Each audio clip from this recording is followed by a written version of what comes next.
जाके चितउर हनुमद रहे, राम शोभाय सोई भव तरहि। राम शोभाय सोई भव तरहि। जाके दोस्तों नमस्कार, श्री हनुमान ज्योतिष केंद्र सीतामढ़ी में आपका स्वागत है।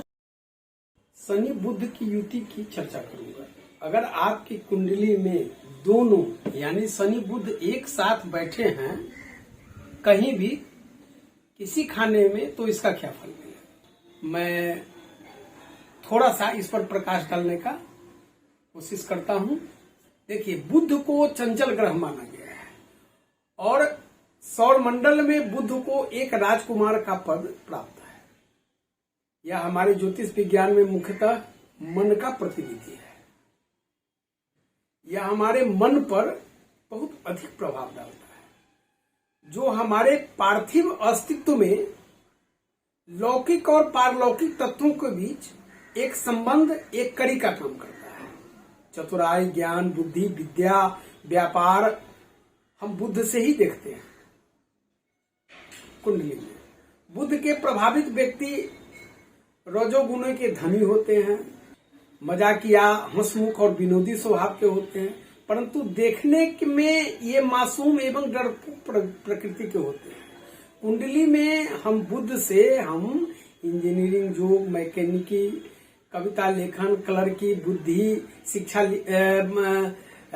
लिखने की क्षमता, यूं कहे कि वाणी का जो संप्रेषण क्षमता, फिर गले की शक्ति, गरिमा, मुद्रा, मिश्रित धातु आदि के साथ साथ विशाल भवन, घोड़े, चिकित्सक, व्यापारी, माँ, नाना आदि को देखते हैं। और शारीरिक अंगों की बात करें तो इससे हम मस्तिष्क, गला, जीभ, स्नायु तंत्र, थायराइड, त्वचा, गर्दन और बीमारियों के बारे में, गंजापन, पागलपन, स्मृति शक्ति का लोप होना, सिरदर्द और त्वचा रोग, नाड़ी, दांत, नसों के रोग आदि को हम देखते हैं। यही शरीर को देखना होता है। क्योंकि चतुराई एवं बुद्धिमता बुद्ध के विशेष गुण है, अतएव इससे हम वाणिज्य, व्यापार केंद्र, चर्च, पाठशालाएं, विद्यालय, पार्क, जुआ घर, सट्टा बाजार, यूं कहे कि सीसा, तेलहन, खाद्य तेल, सिरका, हरा चना इसके खास स्थान होते। एक खास बात बुध के बारे में चर्चा करूंगा कि हम लोग आमतौर पर ज्योतिष विज्ञान में लग्न चंद्र, मंगल, बृहस्पति, शनि तथा राहु केतु पर कुंडली में अधिक जोर देते हैं, परंतु सूर्य, बुध और शुक्र की प्रायः उपेक्षा कर देते हैं। लेकिन कोई भी ज्योतिष मर्मज्ञ बुध की उपेक्षा करने की गलती कर ही नहीं सकता, क्योंकि सभी ग्रहों में बुध केवल ऐसा ग्रह है जिसे सदैव कालबली समझा जाता है। सात्विक ग्रहों में यह एक ऐसा ग्रह है जो कुंडली में मृत्यु भाव यानी यहाँ 8वें घर में रहकर भी बिल्कुल प्रभावहीन नहीं होता है। देखिए, सौरमंडल में ग्रहों के दो गुट है, इसे समझिए। एक सूर्य का, जिसमें सूर्य के साथ मंगल, गुरु, चंद्र और केतु, और दूसरा शनि का गुट, जिसमें शनि, शुक्र और राहु हैं। और सबसे बड़ी बात यह है कि बुध सूर्य के भी ये मित्र हैं और शनि के भी मित्र हैं। यह मैं आपको इसलिए बता रहा हूं कि इसकी प्रकृति और गुणों को समझ लें। देखिए, बुध ही मात्र एक ऐसा ग्रह है जो अपनी राशि और मूल त्रिकोण राशि कन्या यानी 6 अंक में उच्चत्व प्राप्त करते हैं, और मीन यानी 12 अंक की जो राशि है मीन, उसमें नीच के हो जाते हैं। अन्य कोई भी ग्रह ऐसा नहीं है जो अपनी राशि में उच्च का हो। यह एक बड़ी बात है। सूर्य, शनि और शुक्र को बुध अपना परम मित्र मानते हैं, जबकि चंद्र जो इनके पिता हैं उन्हें अपना शत्रु मानते हैं। यानी जैसे शनि अपने पिता सूर्य को दुश्मन मानते हैं, उसी तरह बुध भी अपने पिता चंद्र से दुश्मनी रखते हैं। हाँ, बृहस्पति बुध से शत्रुता रखते हैं और अपनी राशि मीन में इनके संचरण काल को निस्तेज कर देते हैं। बुध बहुत तीव्रगामी ग्रह है। यह सूर्य का उपग्रह है और अपने मित्र सूर्य की परिक्रमा 48 किलोमीटर प्रति सेकंड की गति से 90 दिनों में पूरा कर लेता है। अपनी धुरी पर बुध 60 दिन में घूमता है। ये दो राशि मिथुन यानी 3 अंक और कन्या यानी 6 अंक का स्वामित्व इन्हें प्राप्त है। आश्लेषा, ज्येष्ठा और रेवती 3 नक्षत्र के स्वामी हैं। और महादशा की बात करें तो गुरु से भी 1 वर्ष अधिक यानी 17 वर्ष इनको आवंटित किया गया है। ये श्वेत रंग के रथ पर दूब के समान श्यामली हरा रंग के रूप में विराजमान रहते हैं और इनसे 18 प्रकार की रश्मियां निकलती है। ये नपुंसक, अथर्ववेद के प्रकांड विद्वान, अर्थशास्त्र के पुरोधा कहिए, हस्ती विज्ञान के पारखी और शूद्र प्रकृति के हैं। नासा के वैज्ञानिकों का दलील है कि बुध के कुछ हिस्से कभी भी सूर्य के सामने नहीं आते और हमेशा ही छाया में बने रहते हैं, जिसके कारण उन हिस्सों में जमी बर्फ पिघलती ही नहीं है। यानी उन हिस्सों में सब जमी बर्फ पर सूर्य की किरणें नहीं पड़ने के कारण उष्मा का संचरण नहीं हो पाता है, जिससे उनके स्वाभाविक और नपुंसक होने की मत की पुष्टि होती है। ये जल्दी जल्दी बकरी होते रहते हैं, कभी मार्गी यानी सीधे हो तो कभी बकरी। जल्दी जल्दी होते रहने के कारण चंचल वृत्ति का इनको ग्रह माना गया है। आप देखेंगे जिनका जन्म मिथुन और कन्या लग्न में हुआ हो या जिनकी राशि जन्म राशि मिथुन हो या कन्या हो, बहुत ही चंचल वृत्ति के होते हैं। इसलिए ऐसे लोगों का मन चंचल होने के कारण विचारों को ऐसे लोग तीव्रता से बदलते रहते हैं। शनि भी सूर्य का एक उपग्रह है और यह सूर्य से 1.5 अरब किलोमीटर की दूरी पर अवस्थित है और पृथ्वी से 89 करोड़ मील की दूरी पर अवस्थित है। यह 10 किलोमीटर प्रति सेकंड की गति से लगभग 30 वर्षों में सूर्य की एक परिक्रमा पूरा करते हैं। यह पृथ्वी से लगभग 95 गुना भारी है तथा इनका जो व्यास है शनि का यानी इनका जो फैलाव है 71,500 मील है। देखिए यह ग्रह कितना आलसी और मंद गति वाला है। 60 मील प्रति घंटा के हिसाब से एक एक राशि का संचरण लगभग 30 महीने में ही पूरा करते हुए 30 वर्ष में 12 राशि में संचरण का एक चक्र पूरा करते हैं।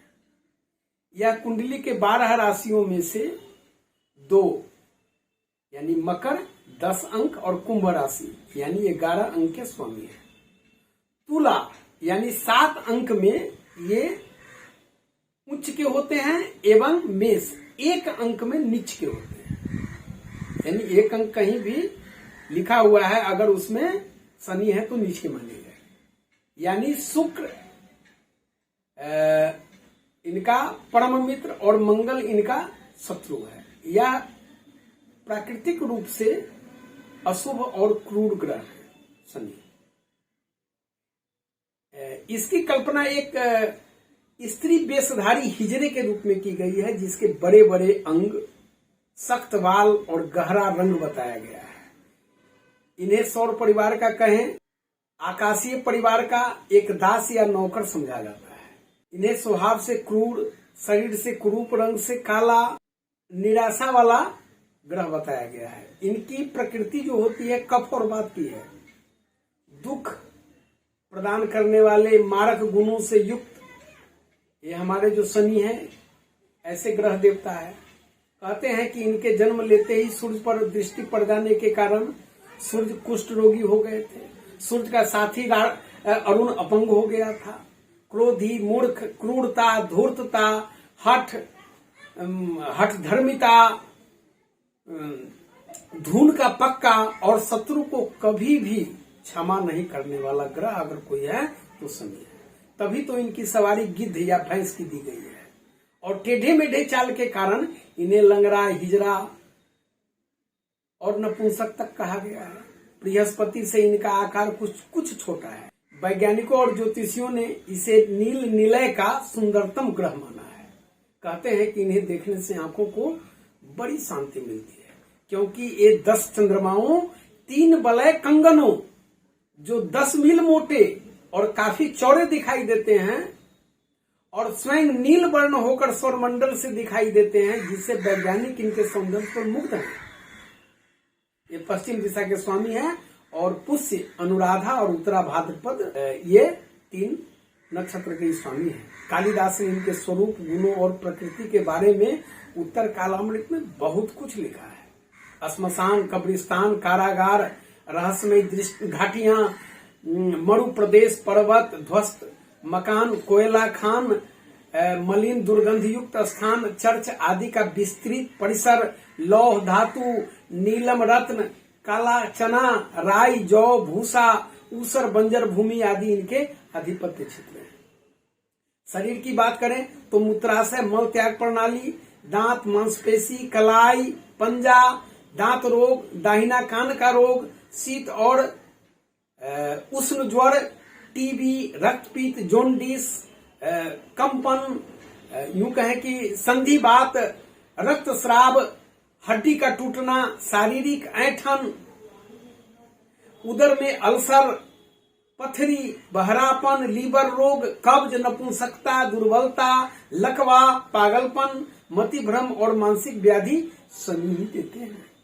आयु बल और मृत्यु के कारण पिशाच बाधा, संपत्ति, दरिद्रता, चोरी डकैती, उड़द, जीवन रक्षा तथा बचाव के उपाय, आलस्य, श्रम, छाती की पीड़ा, चोट मोच, अंग भंग, ये सब शनि के अधीन ही आते हैं। देखिए, मानव के अच्छे बुरे कर्मों के अनुसार उसके पाप पुण्य का लेखा जोखा रखने वाला अगर कोई ग्रह है तो ये शनि है। शनि को ये न्यायाधीश बना दिया गया है और कहा गया कि मानव के प्रारब्धों की समीक्षा करके उसे उचित दंड दो। ये भगवान शिव ने उन्हें दंडाधिकारी बना दिया और उन्होंने कहा कि मैं भी तुम पर दबाव नहीं दूंगा, यानी शनि को निष्पक्ष न्याय करने वाला दंडाधिकारी नियुक्त कर दिया गया भगवान शिव की ओर से। तभी से शनि सौरमंडल के सुदूरवर्ती क्षेत्र से पृथ्वी के प्राणियों की गतिविधि पर नजर रखता है और उचित समय पर फैसले केवल सुनाता ही नहीं है बल्कि लागू भी कर देता है, यानी हमारे कर्मों का लेखा जोखा करके हमें दंडित भी करता है। बुध और शनि चूंकि दोनों दोस्त हैं, एक बुद्धि है तो दूसरा परख, तो निश्चय है कि ऐसे लोग लेखनी के धनी और साहस ऐसे लोगों में होगी जिनके कुंडली में शनि और बुध एक साथ बैठे होंगे। ऐसे लोगों का बौद्धिक स्तर ऊंचा होगा क्योंकि ऐसे लोग मन और मस्तिष्क दोनों से सोचकर अपना निर्णयात्मक विचार प्रकट करते हैं। ऐसे लोग इतिहास, उपन्यास या यूं कहें कि लेखन जगत में जिन विधाओं में उन्हें मन लगता है उस क्षेत्र से संबंधित विचारों, आलोचनाओं, समालोचनाओं के रूप में सृजन कर इतिहासकार, प्रकाशक, आलोचक, काव्यकार, भाषाविद आदि बन जाते हैं। उनके यह प्रयास आध्यात्मिक, संसारिक या व्यवसायिक हो सकते हैं।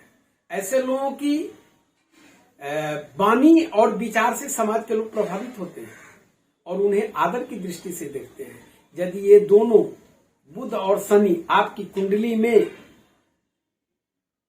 2, 3, 6, 7, 10 और 11 अंक में, यानी आपकी कुंडली में कहीं भी किसी खाने में अगर 2, 3, 6, 7, 10 या 11 लिखा हुआ है और उस अंक में शनि बैठे हैं, चाहे घर कोई भी हो,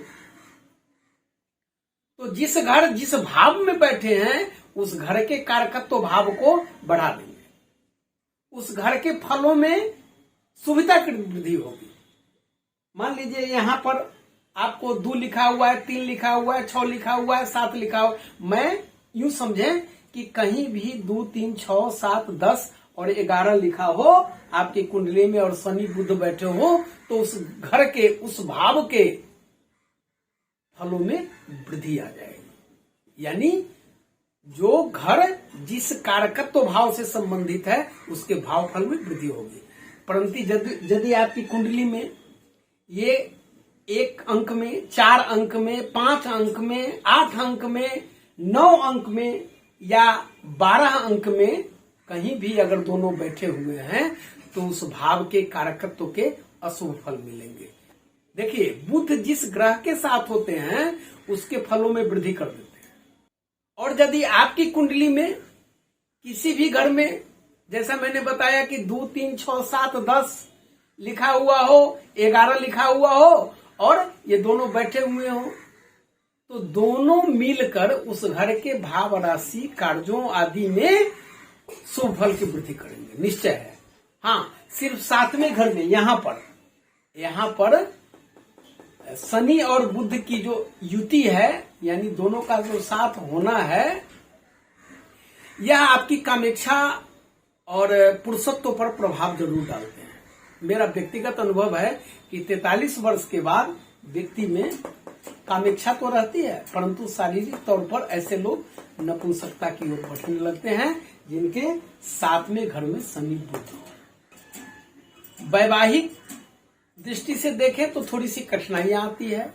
एक बात और, यदि बुध शनि आपकी कुंडली में शुभ भाव में कहीं भी बैठे हो तो यह भी सच है कि शनि की 7.5 के दौरान आपको अच्छे फल प्राप्त होंगे। इसके अशुभ प्रभाव से बचने का उपाय यह है कि आपको नीला कंबल, तिल, काला वस्त्र आदि इनमें से कुछ वस्तुओं के साथ हरे वस्त्र, मूंग की दाल, मिट्टी का घड़ा, घी, इसमें भी जो संभव है दोनों को मिलाकर इनमें से संयुक्त रूप से मंदिर हो, मस्जिद हो, चर्च हो, धार्मिक स्थान हो, वहां दान करें या रखें।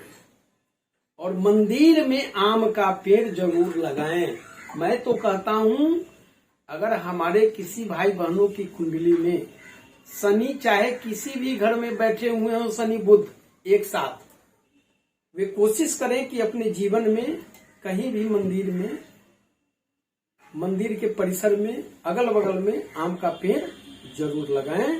नहाने के पानी में ऐसे लोग लोबान और थोड़े से गाय का गोबर डालकर निश्चित रूप से स्नान करें। जय हनुमान। धन्यवाद दोस्तों, यदि आपने मेरे इस YouTube चैनल को अगर सब्सक्राइब नहीं किया है तो निश्चित रूप से सब्सक्राइब करें, ताकि घर बैठे आपको ज्योतिष से संबंधित सभी विधाओं के अंतर्गत आपको समस्त जानकारियां प्राप्त होती रही, आपको कहीं जाना नहीं पड़े। बस संस्थान का उद्देश्य भी है।